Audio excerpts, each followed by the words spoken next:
Começa agora o programa Bem Viver, uma prosa sobre saúde, bem-estar, comida e agroecologia. Produção Rádio Brasil de Fato.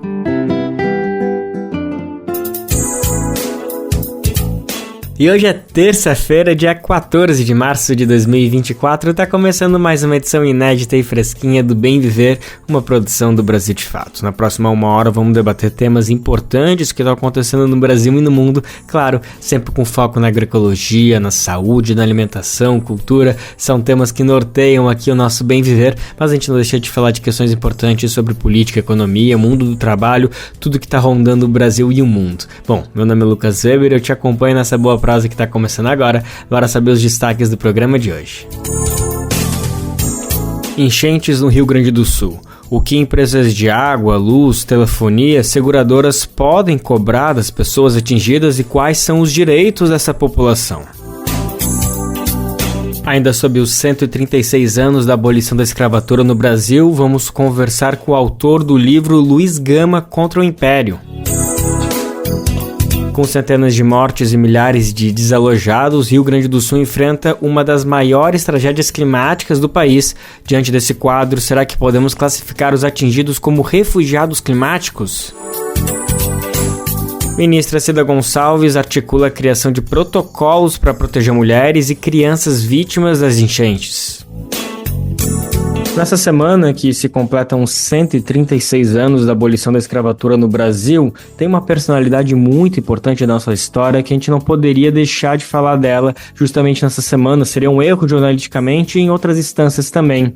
Até porque é muito curioso falar sobre isso, porque ele nem estava mais vivo, nem estava mais presente no dia 13 de maio de 1878, mas não tira em nada a importância que ele tem vinculado a todo esse tema sobre a abolição da escravatura no Brasil. A gente está falando de Luiz Gama, esse grande intelectual, pensador, escritor, poeta, abolicionista, advogado brasileiro e, por que não, um herói. Não é nem um pouco de exagero colocar ele nesse patamar junto com outras grandes figuras brasileiras. Para destrinchar um pouquinho mais a história dele, relembrar de grandes fatos, entender qual que é a importância dele, por que a gente precisa falar dele não só nessa data, mas em tantos outros momentos, a gente tem o prazer de receber aqui o pensador, escritor Bruno Rodrigues de Lima, ele que lançou agora recentemente o livro Luiz Gama contra o Império, a luta pelo direito no Brasil da escravidão. Na editora Contracorrente foi publicada essa obra, que é uma versão, uma atualizada e revista da tese de doutorado que ele defendeu lá na Faculdade de Direito de Frankfurt, que foi super premiada por lá, inclusive pela Sociedade Max Planck. A gente vai falar bastante sobre esse livro, sobre toda essa obra de Luiz Gama também, mas antes, Bruno, deixa eu te cumprimentar, agradecer pela disponibilidade para conversar aqui com a gente do Brasil de Fato. Salve, salve, Lucas, Brasil de Fato. Uma alegria estar aqui conversando nesse 13 de maio, nesse mês que começa no 1º de maio, segue no 13 de maio, falando de trabalho aqui no Brasil de Fato. Que ótimo, que são temas que super se relacionam com o Luiz Gama. Eu tenho certeza que a gente vai conseguir fazer todas essas pontes aqui. Estamos com a pessoa mais indicada, inclusive vale muito comentar que esse livro lançado pela Contracorrente conta com prefácio de nada mais, nada menos que o ministro Silvio Almeida, ministro, da Cidadania e Direitos Humanos, ele ali que passou o pente fino nessa obra. Então a gente está falando de um livro que com certeza tem que ser um guia para a gente entender um pouquinho sobre essa grande obra que foi Luiz Gama, a obra que ele produziu e essa pessoa que foi. Bruno, para começar a nossa conversa, eu queria trazer uma provocação, de certa forma, que é muito interessante, que Luiz Gama nasceu livre na Bahia no século XIX, mas ainda jovem, com 8 anos, ele foi vendido pelo seu pai, um fidalgo português, algo que, inclusive, é importante pontuar, já era proibido naquela época, a gente está falando de meados do século XIX, já era proibido esse tipo de comercialização, e aí por isso ele acaba indo para o Rio de Janeiro, depois acaba indo para São Paulo, onde ele consegue a própria liberdade novamente, aprende a ler, escrever, e se torna esse grande advogado que libertou mais de 750 pessoas, ajudou muitas outras a aprender a ler e escrever. Enfim, a gente vai falar bastante de toda a contribuição dele. Mas o que eu queria trazer para essa primeira pergunta é que é muito interessante como ele usou a lei para ser contra a lei, Me parece um pouco isso, que ele se ele se apropriou de toda a engrenagem do sistema político, judiciário que existia naquela época, que era um sistema escravista, racista, assim, de maneira predominante, e ele conseguiu se apropriar de maneira tão sagaz, inteligente, que ele conseguiu ser contra o sistema. Me parece que foi ali um grande truque, até para não dizer magia, mas, enfim, uma grande sagacidade dele de utilizar as próprias ferramentas opressoras para conseguir libertar tanta gente. É mais ou menos por aí, Bruno? É sim, Lucas, é sim. É um pouco de truque, um pouco de magia, um pouco de sagacidade. Estou de acordo com os termos que você usa. E é isso. É Luiz Gama contra o Império. O nome do livro, ele vai sintetizar um pouco essa ideia de que ele tinha lado, sabia contra quem estava lutando e tinha um profundo conhecimento do Império e das armas do Império, da estrutura do Império, de como ele funcionava. E por ter esse conhecimento da estrutura do Império, é que ele sagazmente inventou aí um repertório de ferramentas para abrir caminhos de liberdade dentro do edifício escravista. O Brasil, você sabe, era a única sociedade escravista de soberania plena das Américas. Tinha escravidão em todos os cantos do Brasil, em todos os lugares. O Brasil tinha 20 províncias, tinha escravidão, gente escravizada nas 20 províncias. O Brasil tinha 635 municípios, tinha gente escravizada nos 635 municípios. O Brasil tinha 1.449 paróquias, tinha gente escravizada em 1.442 paróquias. Tudo isso que eu estou dizendo, segundo os dados oficiais do Censo Demográfico de 1872, quando Luiz Gama tinha aí 42 anos de idade.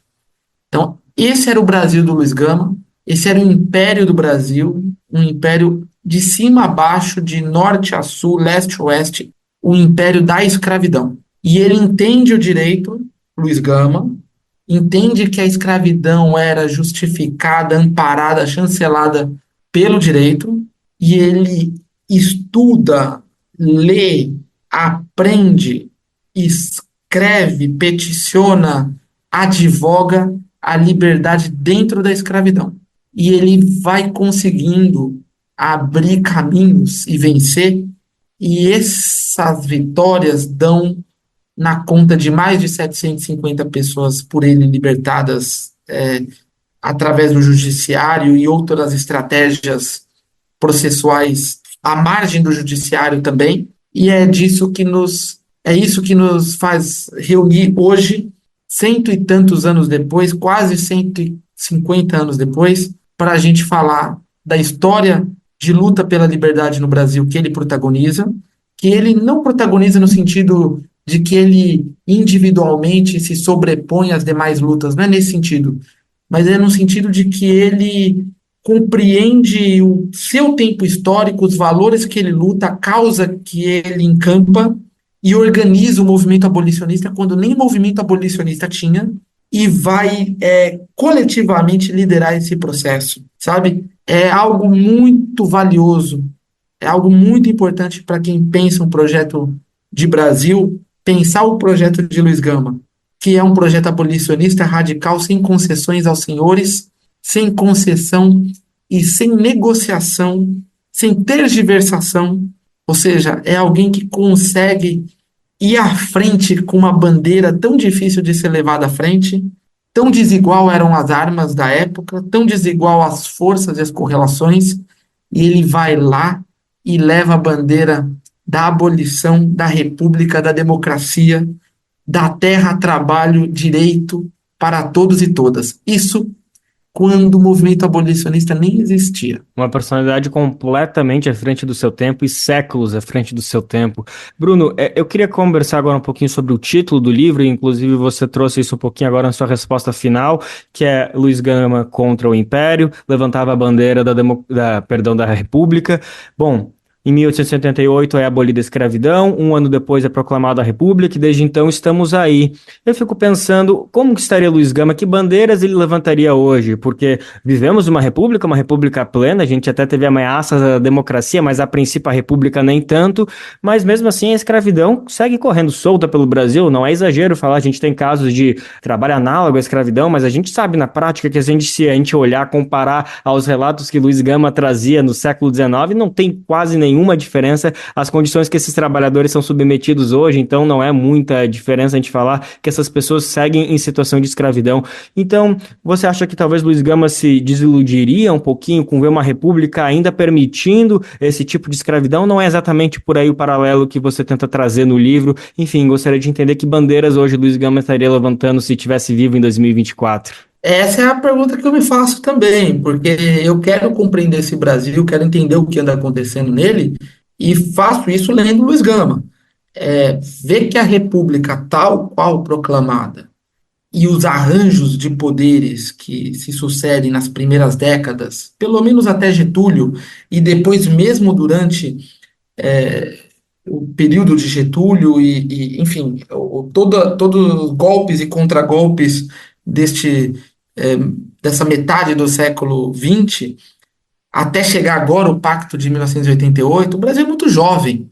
Então, se a gente perguntar, os avós dos nossos avós são contemporâneos do Luiz Gama, sabe? Tá muito perto também. Então, a própria República, ela é um regime político recém proclamado. A gente tem um século e pouco agora. O que eu quero dizer até é que as mesmas famílias que estavam lá atrás, no judiciário, por exemplo, ou nas Forças Armadas, são as mesmas famílias em muitos oficiais de hoje, em muitos juízes de hoje. De modo que eu quero dizer que até pela linhagem familiar, se a gente for pegar essa via, o Brasil mudou muito pouco, né? Se há trabalho análogo à escravidão como há, e pesado, se formos pensar, Tocantins, Pará, ou o bairro do Brás, em São Paulo, ou bairros da zona central das grandes cidades, do Rio, Belo Horizonte, você tem coisa acontecendo que o Ministério Público nem sonha, né? Nem sonha em investigar, que tem obrigação funcional de investigar, mas não investiga na extensão que merece e deve ser investigado. O que eu quero dizer é que o Brasil mudou muito pouco. Então, onde o Luiz Gama ia estar, ao mesmo tempo parece um exercício assim de especulação histórica.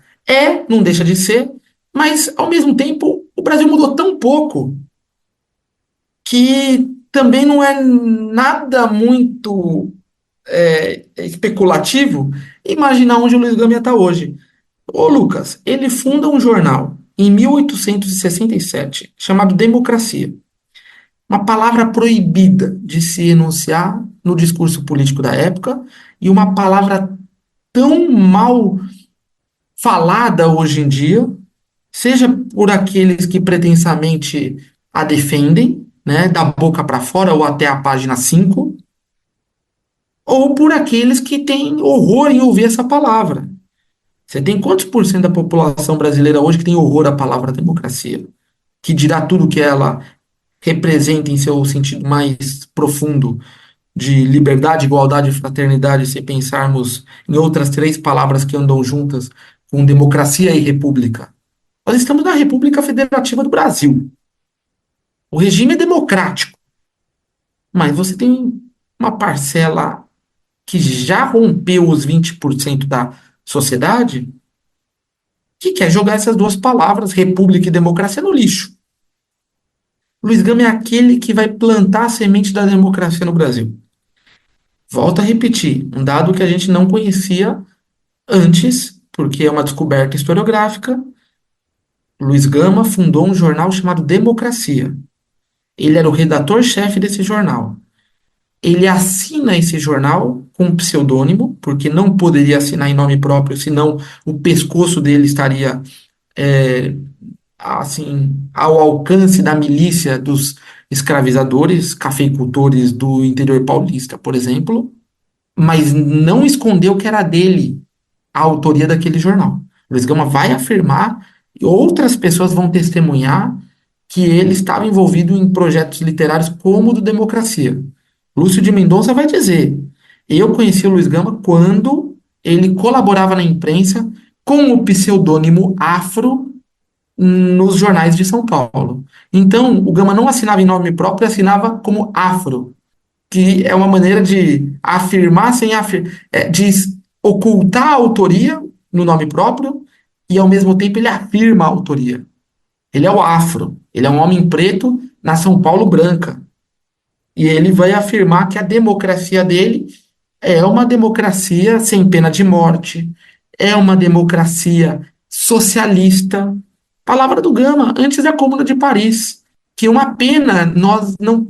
E a história do movimento operário brasileiro e do movimento camponês, por exemplo, saber que só agora o Luiz Gama lançou um jornal chamado Democracia com um projeto de educação inovador, de ensino laico, de educação em massa, de obrigação do Estado em investir na educação de todos e todas, de meninos e meninas, de todas as faixas etárias, um projeto de alfabetização de jovens e adultos.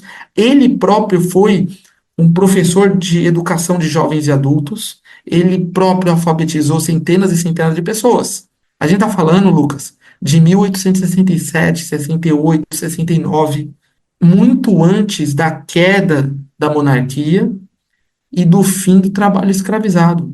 A gente teve um homem preto que se definiu democrata e socialista, que pensou a república e que foi o alvo, foi o inimigo número um das elites imperiais e do próprio imperador.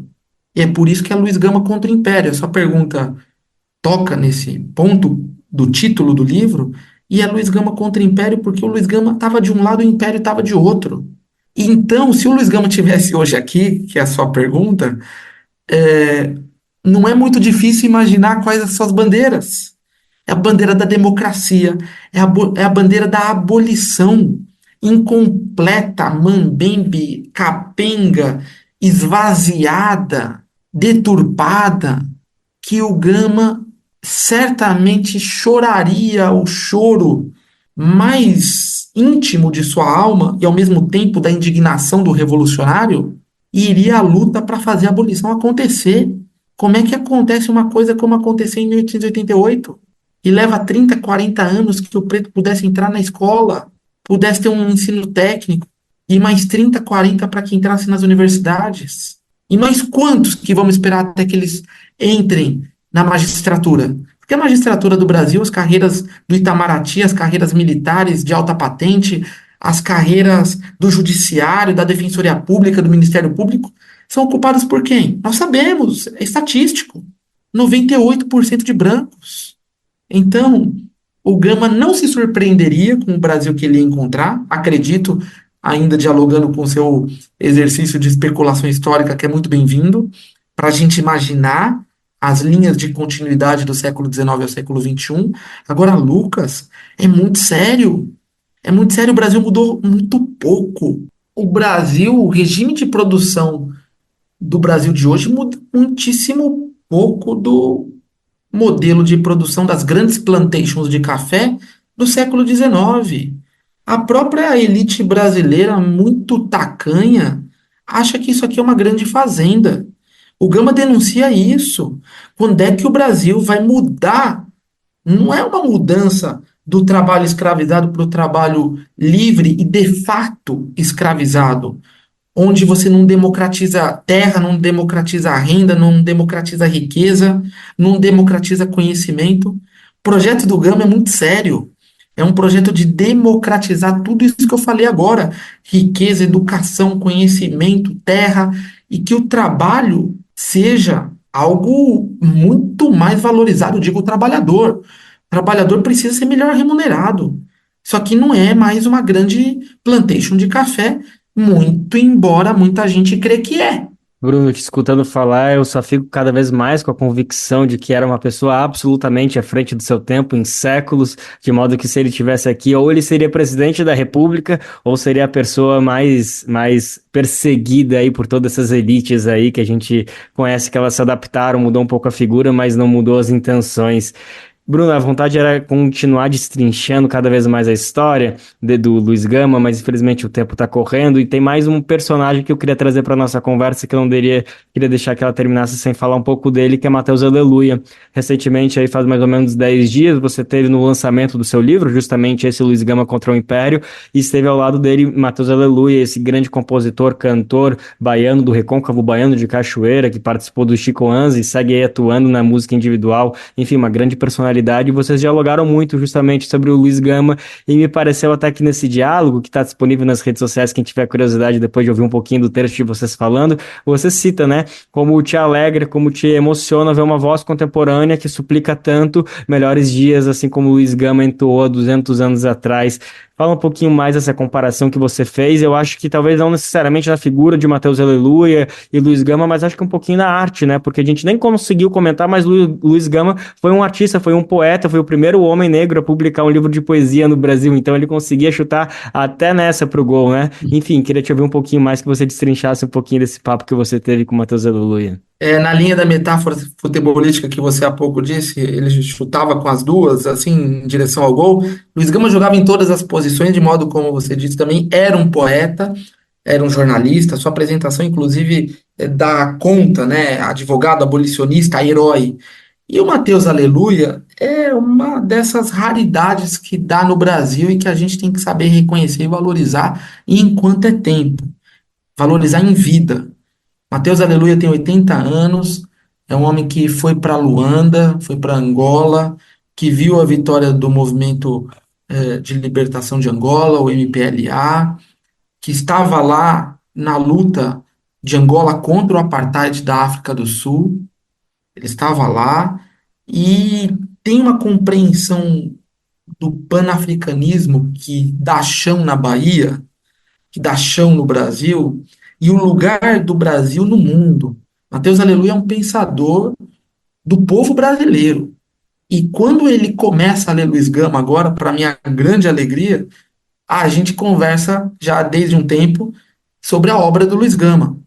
Então, numa música, por exemplo, que o Mateus Aleluia fala de um novo estágio da humanidade, um estágio, assim, é alguém que tem uma utopia de um Brasil, de um mundo sem reis e sem escravos, como Luiz Gama diria, sem patrões e sem subordinados, algo assim. O Mateus Aleluia tá pensando o Brasil de amanhã, um Brasil que é uma utopia, mas essa utopia que faz a gente sonhar. É, Ele vai falar de que a gente precisa de um líder popular, de alguém que pense o Brasil, que seja pragmático como Mandela, que traga poesia e independência como Leopold Sedar Senghor, que tenha um sonho como Luther King e que seja um herói como Zumbi. Ele tem uma música que fala exatamente disso, que é Homem, o Animal que Fala. E eu, dialogando com ele, eu falei, olha, mestre Mateus Aleluia, eu acho que esse homem que você imagina, esse ser humano que reúna essas qualidades de trazer poesia, independência, de que lute pragmaticamente por um futuro melhor, e que tem um sonho, ao mesmo tempo tem uma utopia, esse homem é um Luiz Gama. Então, ler Luiz Gama é ler a história da libertação dos povos no mundo. No mundo. E é uma contribuição que o Brasil tem para a luta decolonial, para a luta anticolonial no mundo, para a luta pela liberdade, para a luta republicana, para a luta pela afirmação da dignidade humana. Então, Mateus Aleluia é um sambista, é um músico, é um instrumentista, é um erudito, é um pensador que vale cada um e cada uma aqui do Brasil de fato procurar, seja os Tincoãs, como você apresentou, um grupo que tem uma sofisticação musical absurda de tão bonita que é, como procurar a produção, a estética, a escrita, o canto do Mateus Aleluia.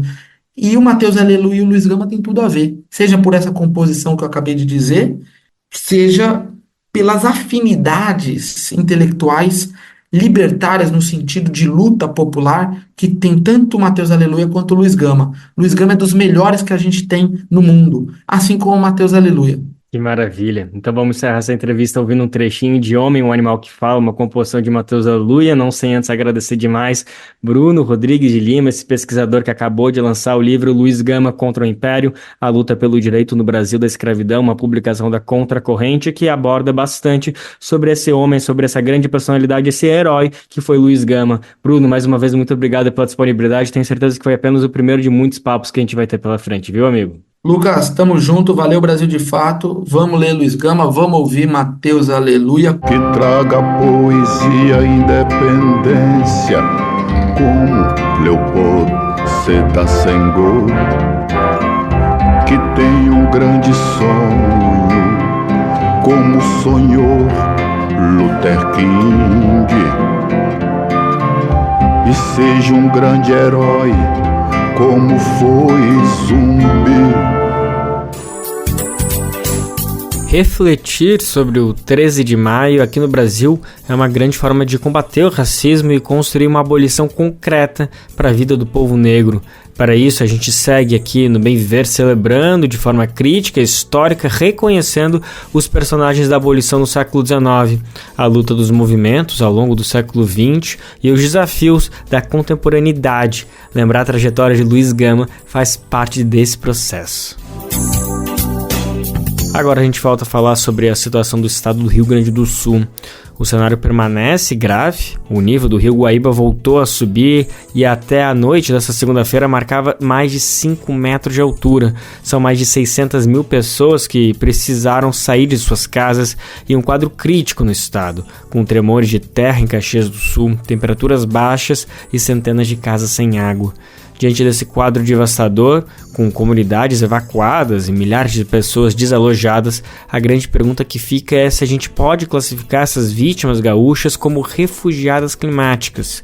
O professor Marcelo Dutra, da Universidade Federal do Rio Grande, falou sobre o tema na edição de ontem do Central do Brasil, uma parceria do Brasil de Fato com a TVT em São Paulo. O que a gente ouve falar muito agora são de pessoas que acabaram morando para os empreendimentos que foram sendo colocados nesse tipo de ambiente e que hoje pensam ou em trocar de região na cidade ou até mesmo de trocar de cidade. E isso é um trauma muito grande, porque para algumas pessoas isso significa deixar o seu espaço de vida, deixar aquelas memórias, deixar a convivência com as pessoas mais próximas, né, da sua rua, do seu bairro, e é fato que isso cria um sentimento de que eu preciso deixar aquele lugar, então me torno um refugiado, neste caso um refugiado promovido por um evento, ou por uma sequência de eventos climáticos que evidentemente fazem parte de um contexto, de uma nova realidade que nos toma e que é persistente, que vai continuar conosco, faça o que a gente fizer, esta é a nova realidade que vamos viver daqui para frente.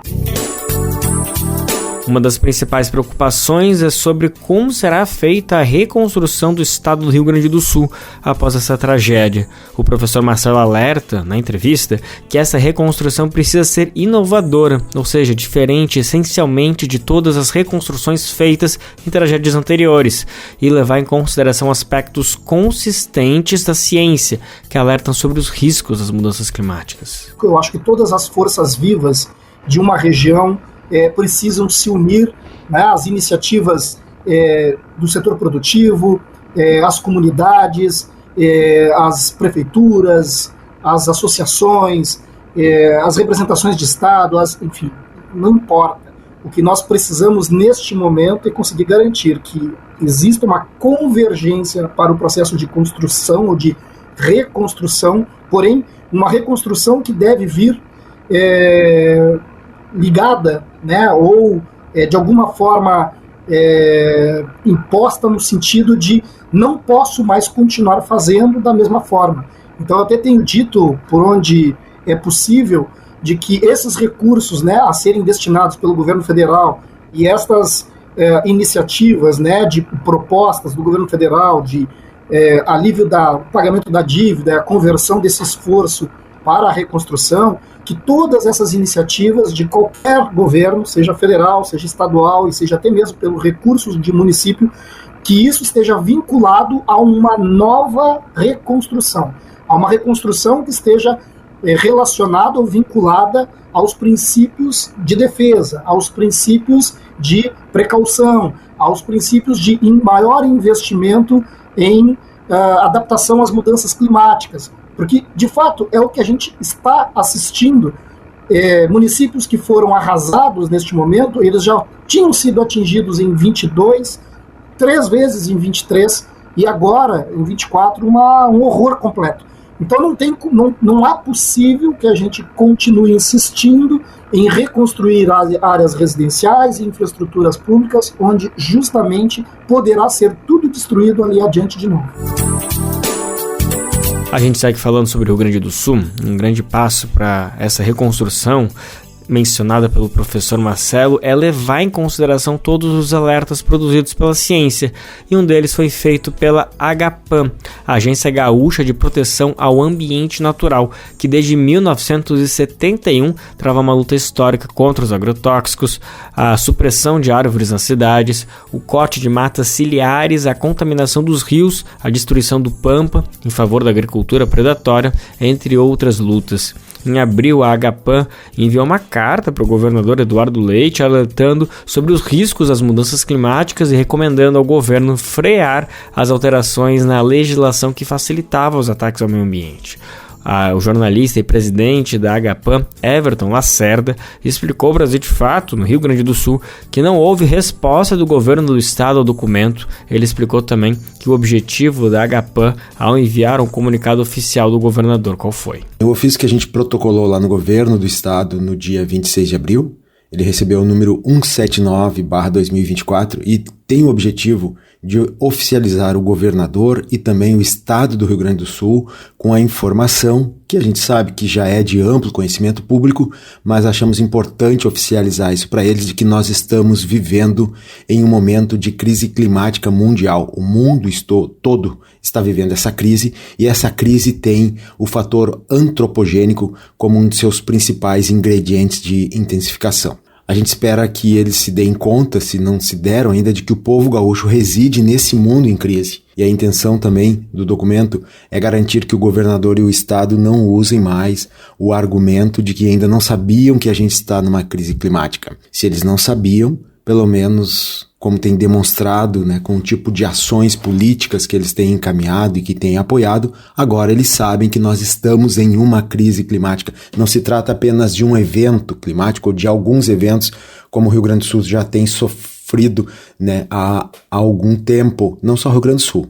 O resto do Brasil e o mundo inteiro está tendo eventos climáticos que estão dentro de uma crise climática global que engloba todos esses eventos que estão acontecendo com uma potência até então não vista. A gente acredita que com isso, conforme a gente ressalta no documento, ainda que não seja o objetivo maior, que abre caminho para que a sociedade cobre nos âmbitos cabíveis, cobrar no sentido de ir aonde seja necessário, inclusive na justiça, e nós estamos dispostos a puxar essa frente e conclamar a sociedade que se una a nós.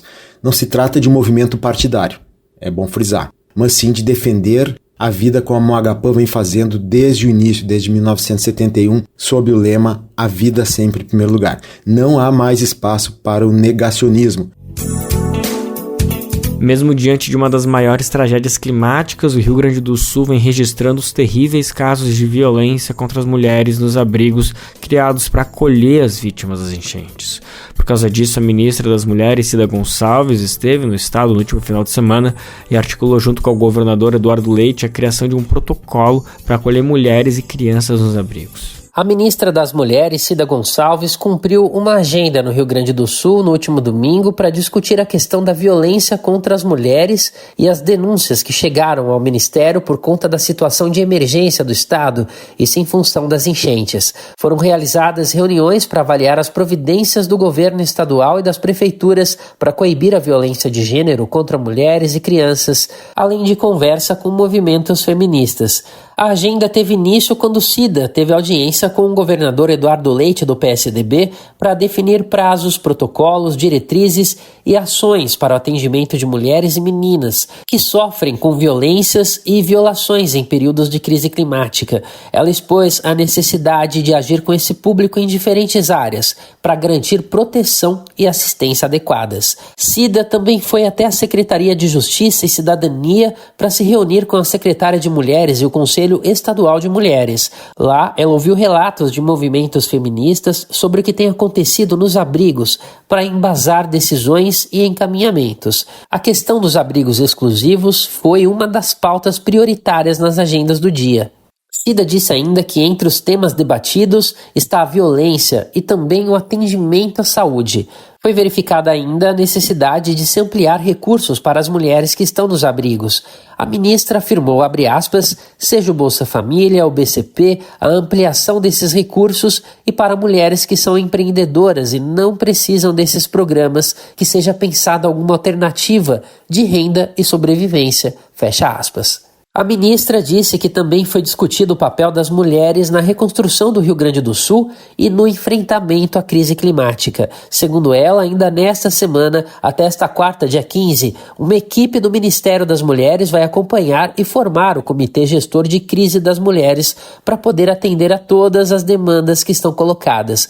Cida explicou que serão observados protocolos que as Nações Unidas já têm a partir de tragédias que ocorreram no México, Chile e Haiti.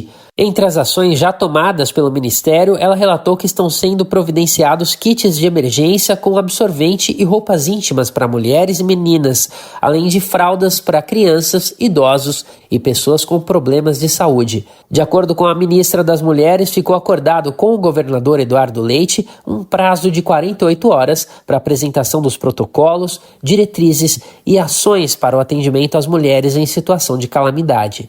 Da Rádio Brasil de Fato, com reportagem de Marcelo Ferreira em Porto Alegre, no Rio Grande do Sul. Locução, Douglas Matos. Em meio a toda essa tragédia que assola o Rio Grande do Sul, tem uma série de questões que a gente também precisa colocar a lupa, olhar com muita atenção, que são questões da ordem do cotidiano, da nossa vida, que acontece no dia a dia e às vezes passam desapercebidas diante de tanto caos que está atravessando todo esse povo gaúcho. É óbvio que a prioridade, a primeira coisa que a gente tem que ter atenção é em relação às vidas, à saúde das pessoas, das famílias, como elas estão enfrentando toda essa situação. Mas tem outras questões que muita gente que está passando por essa situação também precisa de respostas. Por exemplo, os boletos, as contas de água, as contas de luz, as pessoas, as empresas responsáveis por todas essas contas, elas não estão ligando exatamente se a gente está com casa, se a gente está com condições de receber, se a nossa caixinha do correio está ali ou se não foi levada pela enxurrada. Então, para entender um pouquinho melhor como que ficam nossos direitos numa situação tão delicada e tão difícil, eu tenho o prazer de conversar com o Igor Brito. Ele é diretor de Relações Institucionais do IDEC, o Instituto de Defesa do Consumidor, um grande parceiro aqui do Bem Viver do Brasil de Fato, sempre está a postos para explicar situações que são tão urgentes e que às vezes parecem básicas, mas são fundamentais para a gente conseguir exercer nossos direitos como consumidor, como cidadão. Então, de tudo, Igor, obrigado pela disponibilidade para atender a gente aqui do Brasil de Fato, viu, amigo? Olá, Lucas, um prazer nosso, obrigado pelo convite. Perfeito. Igor, como eu comentei, tem várias questões da ordem do cotidiano que tem relação com boletos, contas, que ficam numa dúvida, né? Até que ponto essas empresas têm direito de nos cobrar, de colocar multa, juros, se a gente atrasar, e até que ponto nós, como cidadãos, podemos, não sei exatamente qual que seria a legislação correta, o termo correto, mas poder adiar ou até cancelar essas cobranças. Como que fica o direito do consumidor nessa situação, Igor? Olha, Lucas, a gente tem que analisar sobre aqueles serviços, né? E aquelas cobranças sobre coisas que estão funcionando e aquelas que não estão funcionando, né? Aqueles serviços que não estão sendo entregues, como o abastecimento de água, energia nos lugares que está sendo atingido nessa proporção e nem energia há, são ou até telefonia e telecomunicações, internet, TV paga, esses serviços em áreas que não estão sendo atendidas, né? Porque elas foram, as regiões que foram atingidas e as pessoas em suas casas não estão recebendo esse serviço, existe uma regra geral do nosso direito direito civil é que você nunca pode cobrar por algo que você não está prestando, né? Então todo mundo tem o direito de reclamar de serviços que não estão sendo entregues e ainda estão sendo cobrados, ainda que não haja culpa nem da empresa nem das pessoas, é um motivo acima, né, das forças de todo mundo, e como são os casos de tragédias climáticas. É claro que as pessoas têm que se colocar numa condição de uma vítima de uma situação da qual as prestadoras de serviços não podem cobrar por aquilo que elas efetivamente não estão entregando, né? Isso não está em nenhuma regra expressa do Código de Defesa do Consumidor, mas é um princípio geral do nosso direito civil. Ninguém pode cobrar por aquilo que não entregou, né? Essa é a primeira premissa. Então, se alguém está recebendo cobranças de serviços que não estão sendo entregues, guarde esses comprovantes, né? E guarde qualquer outra possibilidade, se a pessoa conseguir, de demonstrar que ela estava numa área atingida por um serviço que não estava sendo prestado, para depois ela reclamar, caso ela continue, né? Caso essas cobranças sobre esse período continuem acontecendo. Mas, Lucas, isso não é suficiente, né? Porque pessoas que são atingidas por tragédias climáticas, elas são atingidas em todas as suas capacidades de pagar em todos os seus tipos de conta. Então, assim, expressamente, nós infelizmente ainda não temos nenhuma lei, nenhuma regra que proteja as pessoas enquanto consumidoras num contexto de uma situação de calamidade, de tragédia climática. A gente precisa que as autoridades políticas e governamentais desse país, elas reconheçam que a gente vive uma nova era climática e que a gente precisa de uma nova era de direitos, os direitos das pessoas que estão sendo atingidas por isso. Por que eu digo isso? Porque um banco que emprestou dinheiro para uma pessoa, ela vai continuar cobrando pelas nossas regras, pelo direito atual, nada impede que esse banco continue cobrando as prestações, inclusive os juros e as multas se a pessoa não conseguir pagar, né?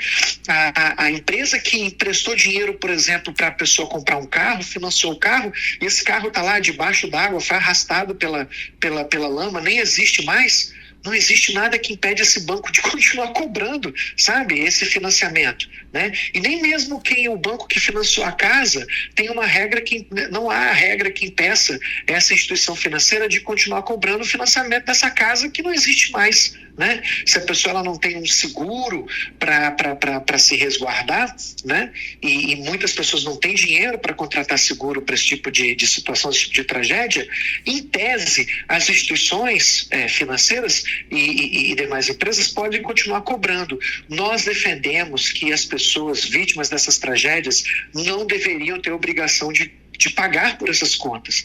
E porque nós sabemos que todas essas pessoas que são efetivamente atingidas, elas perderam suas receitas, perderam seu patrimônio, ou as economias que essas famílias têm, obviamente serão destinadas para questões de sobrevivência, né? As pessoas não têm nem mais roupa, móveis, comida e bebida para consumir, quanto mais dinheiro para pagar outras contas, né? A única salvação que nós temos para esse tipo de situação, e aí, lembrando, eu estou me referindo àquelas contas de serviços, empréstimos, que em tese, né, não foram atingidas, né? Os serviços, atividades que não foram atingidas pela tragédia, mas as pessoas e seu dinheiro sim. Essas pessoas elas precisam guardar comprovantes de alguma maneira, né, que sejam as notícias na imprensa que demonstram que a casa dela, a residência dela estava dentro de uma área, um bairro atingido, porque em situação de endividamento ou superendividamento, elas terão o direito à renegociação dessas dívidas. Então, se os bancos e outras empresas continuarem insistindo nessa cobrança e essas pessoas que estão sem condições de pagá-las, essas pessoas poderão ter o direito em ações judiciais, se for o caso, a impor novas formas de pagamento, novas condições de pagamento que respeitem as capacidades delas de pagarem, né? Isso não está tão claro assim na nossa lei brasileira, mas o nosso Código de Defesa do Consumidor recentemente contemplou novas regras para proteger a pessoa que já está numa situação de superendividamento. Então nós defendemos que a pessoa ainda não entrou, mas vai entrar, ela tem o direito de evitar essa situação de grande endividamento. Perfeito, Igor. É uma situação complicada, né, que mexe com o emocional, com muitas questões. Então, só para reforçar e todo mundo que estiver nos acompanhando conseguir entender. A orientação nesse momento é aguardar o máximo de provas possíveis de que, por exemplo, você não está recebendo devidamente aquele serviço, porque eu fico pensando numa pessoa que tem um contrato com uma empresa telefônica, tem lá o sinal de celular e o sinal de celular está péssimo, não está chegando por todas as questões climáticas que estão sendo afetadas. Então, até tem internet móvel, mas ela está fraca, mal abre o WhatsApp ou qualquer outro aplicativo. Seria o caso de, por exemplo, gravar a tela, tirar um print screen, uma foto ali mostrando que não está sendo possível usar. É um exemplo básico, né? Mas eu acho que talvez sirva já de base para outras questões, para outros serviços que as pessoas podem estar sendo cobradas e tendo uma entrega pífia que não condiz com nada com o contrato. Isso ajudaria bastante, claro, mas a gente sabe que muitas pessoas, elas talvez não vão ter nem condição, nem cabeça, nem capacidade de lembrar, né, de se preocupar com isso nesse momento, em juntar alguma prova, ainda que seja dessa maneira como você falou, né, por meio de imagens de tela de celular, ou de fotografias que ela possa tirar para mostrar a condição em que ela está. Independente disso, a gente acredita que as autoridades brasileiras, o judiciário brasileiro, ele estará sensível, especialmente no estado do Rio Grande do Sul, que passa por isso, né, na medida em que as autoridades públicas estão lá, sendo atingidas por essa tragédia também, serão sensíveis para essas demandas das pessoas de pleitear pela isenção do pagamento desses valores, ainda que o serviço de telefonia ele esteja sendo prestado para aquela pessoa, ainda que por razões tecnológicas o sinal consiga chegar no aparelho da pessoa que está lá em situação de bairro inundado, ainda assim é serviço de interesse público, o acesso à telefonia, o acesso à internet salva vidas nesse momento. Então não seria possível que as operadoras, por exemplo, elas exercessem agora o direito de suspender o serviço de quem está inadimplente, quem não conseguir pagar as contas, né? Cancelar o serviço de quem não pagou as contas depois de 60 dias.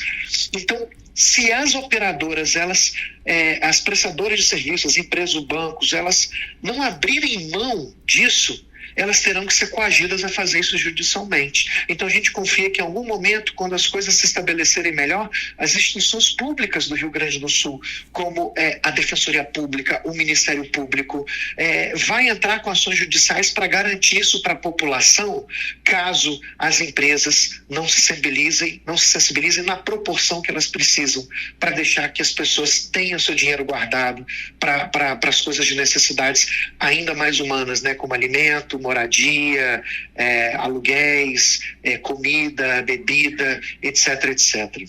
Ótimo, Igor. Então, o conselho que você, em defesa do IDEC nesse momento, é claro que as pessoas preservem pela vida, priorizem as questões básicas, mas à medida do possível tentem ter essas provas para que no futuro breve, com a pressão que toda a população, toda a sociedade civil vai fazer frente à Defensoria Pública, Ministério Público, todos os demais órgãos do Judiciário, para que justamente essas empresas não façam essas cobranças indevidas. Exatamente.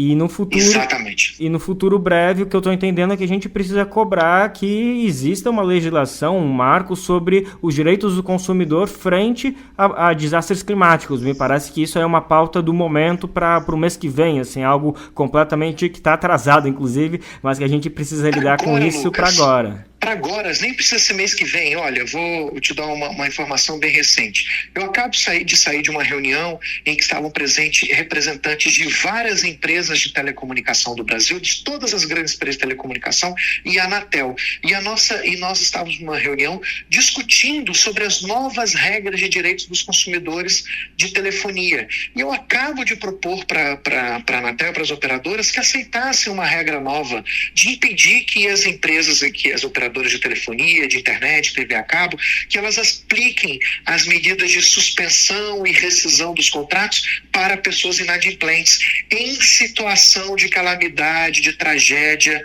né, climática, em situações de emergência como essa que acontece e que vão acontecer outras, para que nessas situações elas não aplicassem o direito que elas têm de cancelar e suspender as linhas de quem ficar inadimplente.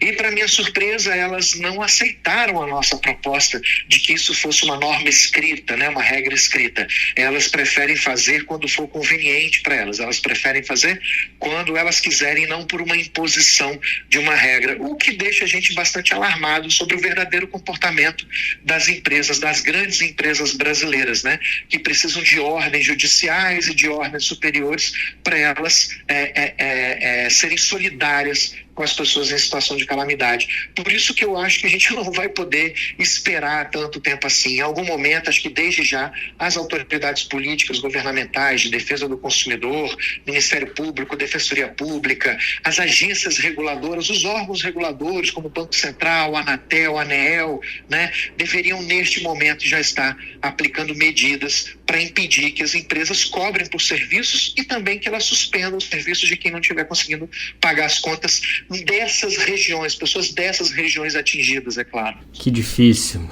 Igor. Diante de tanta calamidade, a gente vê falta de empatia aí de pessoas que poderiam, de empresas que poderiam estar contribuindo. Eu falei daqui um mês no sentido da gente poder, né, focar nossas ações agora nessa ajuda humanitária, mas o senhor tem completa razão que a gente precisa fazer com que essas coisas caminhem paralelamente, né? A gente não pode deixar as pontas soltas, ainda mais com tanta dificuldade pelo jeito que o IDEC e toda a sociedade civil vai encontrar para conseguir dialogar com empresas, você citou de telecomunicação, mas certamente tem outros grupos que não estão muito dispostos a ceder um pouquinho para poder ajudar toda essa população. Bom, eu acabei de falar com o Igor Brito, ele é diretor de Relações Institucionais do IDEC, Instituto de Defesa do Consumidor. Ele nos ajudou a entender quais são os direitos da população atingida em relação a boletos, cobranças de água, luz, telefone, várias questões que talvez não pareçam ser o centro da questão, mas ela está ali em volta e com certeza quem está passando por essa situação difícil precisa muito de todas essas informações. Então, Igor Brito, mais uma vez, muito obrigado pela disponibilidade para conversar aqui com o Brasil de Fato, viu? Foi um prazer, Lucas. Nós estamos sempre à disposição. E quem precisar de mais informações também pode acessar o próprio site dec.org.br, que lá tem artigo, tem um manual, tem todas as informações bem explicadinhas de como pode ter acesso a todos esses direitos. E é claro que aqui no Bem Ver a gente vai voltar com esse assunto, ajudar todo mundo que está precisando também. E agora o governo federal segue empenhado na tarefa de apoiar o Rio Grande do Sul. Neste domingo, o governo anunciou o repasse de 12 bilhões de reais para socorro às vítimas. O governo federal anunciou a abertura de um crédito extraordinário de 12 bilhões de reais para auxiliar os municípios do Rio Grande do Sul, afetados por enchentes extremas. Esse recurso deve ser viabilizado por meio de uma medida provisória. O valor total da MP inclui medidas já anunciadas nos últimos dias, como o fortalecimento de linhas de crédito a pequenas empresas. Entre as iniciativas estão a compra de cestas básicas, parcelas extras do seguro-desemprego, além da importação de 100 mil toneladas de arroz. Publicado no Diário Oficial, o crédito anunciado agora aumenta para 60 bilhões de reais, o total de recursos da gestão Lula disponibilizados ao Estado nas últimas 2 semanas. O ministro da Casa Civil, Rui Costa, afirmou que essa é uma das medidas do governo para não comprometer o orçamento dos ministérios que já está em execução. Ao mesmo tempo, de acordo com ele, a ação garante o atendimento e a retomada do Rio Grande do Sul. A medida também direciona recursos públicos da União para a saúde primária e especializada, vigilância epidemiológica, assistência farmacêutica e contratação temporária de profissionais. Os recursos são voltados exclusivamente para as ações emergenciais em curso no Estado. Segundo o governo federal, o montante destinado à reconstrução dos locais atingidos será definido após a identificação da extensão dos danos. O presidente Lula reafirmou que não devem faltar recursos para socorrer a população gaúcha e reerguer as construções perdidas na enchente. Na legislação brasileira, os créditos extraordinários são destinados a suprir despesas urgentes e imprevistas, que demandam uma rápida resposta do poder público. O mecanismo de financiamento foi usado no Brasil, por exemplo, durante a pandemia do coronavírus e na expulsão de garimpeiros da terra indígena Yanomami. De Recife, da Rádio Brasil de Fato, Afonso Bezerra. E apesar desse movimento do governo federal, a ajuda esbarra na lentidão por parte da maioria das prefeituras.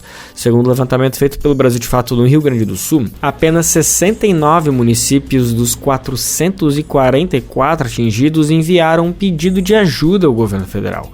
O recurso poderia ser usado na compra de água, combustíveis e suprimentos para as cozinhas comunitárias.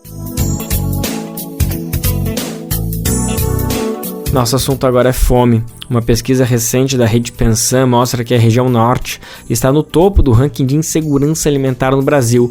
Quase 40% dos municípios da região passam por insegurança alimentar, enquanto a média no Brasil é de menos de 28%. O repórter Murilo Pajola tem detalhes. A Pesquisa Nacional por Amostra de Domicílios, a PNAD Contínua, revelou que 27,6% dos domicílios brasileiros convivem com algum tipo de insegurança alimentar. O índice atual representa queda de 9% em relação a 2017 e 2018, mas um aumento de 5% na comparação com 2013. A região norte concentra o maior índice de insegurança alimentar, com 39,7%. Logo atrás vem Nordeste, com 38,8%, Centro-Oeste, 24,3%, Sudeste, 23% e Sul, 16,6%.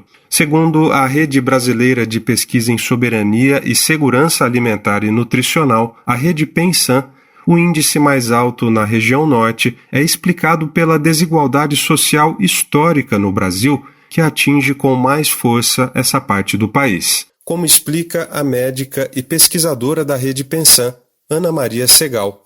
As pessoas acham como uma região que tem florestas, né, aquela coisa romântica, né, que tem muita biodiversidade, como que as pessoas podem passar fome com tantos rios, tantos peixes, né?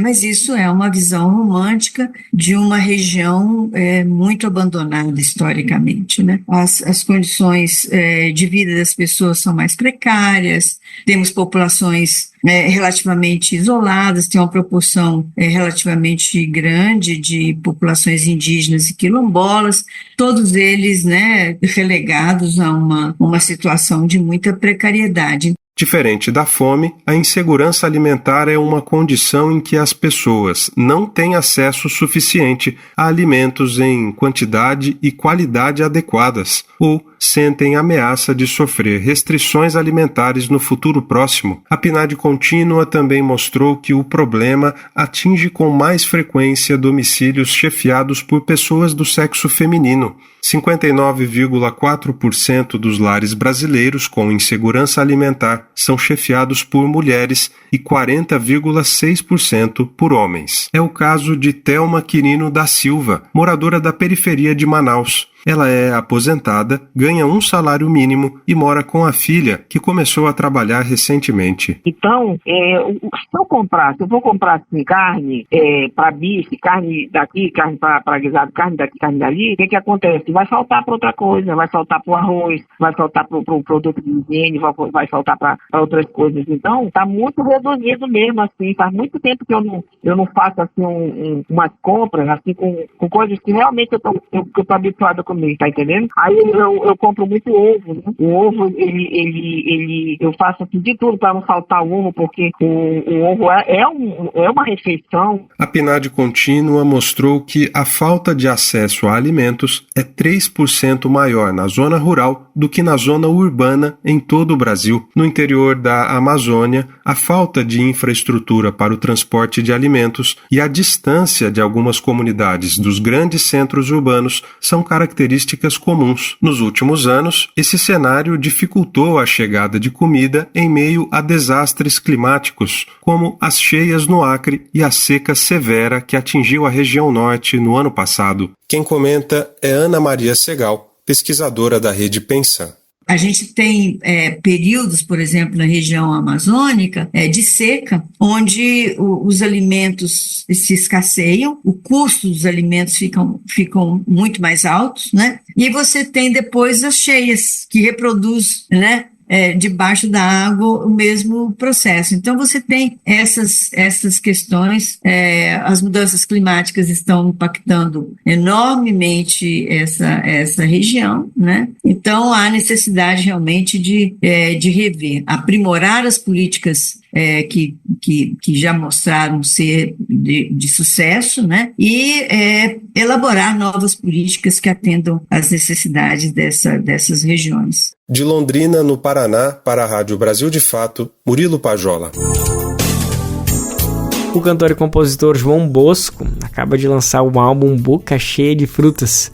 O álbum, além de fazer uma homenagem a Tom Jobim e Aldir Blanc, é recheado de referências à ancestralidade brasileira, com elementos do povo negro e da população indígena. O disco tem um ar de manifesto ao registrar o grito de socorro da terra, a resistência dos povos tradicionais e os caminhos para a convivência em harmonia. João Bosco traz boas reflexões para esse momento que vivemos de emergência climática e desastres extremos. Tem denúncia, mas tem sonho e lirismo. Ao final, João Bosco relembra Cio da Terra, música de Milton Nascimento e Chico Buarque. Uma versão nova para a canção que permanece extremamente atual, relevante e cortante. E é com ela que a gente anuncia que o Bem Ver de hoje fica por aqui. Debulhar o trigo, recolher cada bago do trigo, forjar no trigo milagre. A edição dessa terça-feira fica por aqui, mas amanhã a gente está de volta e você confere o nosso programa na Rádio Brasil Atual 98,9 FM e na Grande São Paulo, também pelo site radiobrasildefato.com.br. A gente chega para o mundo inteiro. O programa vai ao ar em diversas rádios pelo país e a lista completa de emissoras que retransmitem o Bem Viver você encontra no nosso site, na matéria de divulgação diária do programa. Por aqui a gente aproveita para agradecer essas emissoras por estarem com a gente. O Bem Viver também fica disponível com podcast no Spotify, Deezer, iTunes e Google Podcast. A apresentação do programa foi de Lucas Weber, roteiro de Afonso Bezerra, edição e produção de Mariana Lemos, Douglas Matos e Daniel Lamir. Trabalhos técnicos de Lua Gattinoni, Edson Oliveira e André Paroche, coordenação de Rádio e TV Muniz e Ravena, diretora de programa de áudio Camila Salmazo, direção executiva Nina Fidelis, apoio toda a equipe de jornalismo do Brasil de Fato. Você ouviu o programa Bem Viver, uma prosa sobre saúde, bem-estar, comida e agroecologia. Produção Rádio Brasil de Fato.